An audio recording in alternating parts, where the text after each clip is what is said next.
ঘুমান গিয়া আপনার লেপ ছাড়া রাত্রে ঘুম আসবে না, বেড ছাড়া আপনি ঘুমাতে পারবেন না।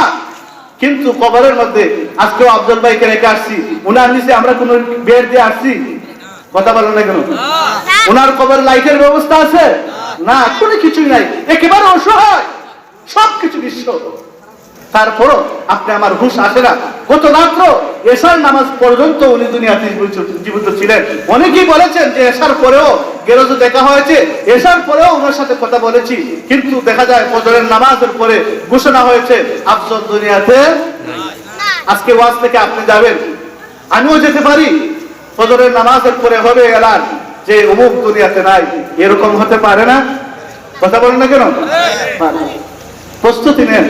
মৃত্যুর প্রস্তুতি বলতে কি আপনি ঘরে কাফন বন্ধ হয়ে রেডি থাকবেন এটা না। মৃত্যুর প্রস্তুতি হলো আখিরাতের জন্য সামানা রেডি করা, আখিরাতের জন্য আমল করা। এজন্য হিংসা বিদ্বেষ, একে অন্যের সাথে যত চক্রান্ত ষড়যন্ত্র আছে সবকিছু ভুলে গিয়া আল্লাহ ওয়ালা হন, আল্লাহর ওয়াস্তে একজনকে মাফ করেন, আল্লাহর ওয়াস্তে একজনকে ক্ষমা করেন, দেখবেন আল্লাহ তাআলা আপনার দুনিয়া থেকে চলে যাবেন, কিন্তু আপনি দুনিয়া থেকে বিদায় নেওয়ার 20 বছর পরও মানুষ আপনার কথা আলোচনা করবে ইনশাআল্লাহ। এরকম কাজ করে দুনিয়াতে যান। আছে না মানুষ 50 বছর আগে মারা গেছে, কিন্তু এখনো তার মানুষ তার নাম এলাকার মধ্যে উচ্চারণ করে, আছে না? আর অনেক মানুষ এমনও আছে ওই নারে মরছে, এলাকাটা ঠান্ডা আছে না? কথা এরকম হইতাম না যে আমি মরলে হইতো না রে এলাকাটা ঠান্ডা হয়েছে, এরকমই তুমি না।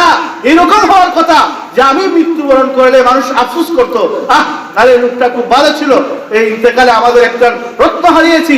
এরকম আমল করে যাওয়ার জন্য আমরা প্রস্তুত থাকতাম। আল্লাহ তাআলা যেন আপনি আমাদেরকে তৌফিক দান করেন। সবাই বলুন আমিন।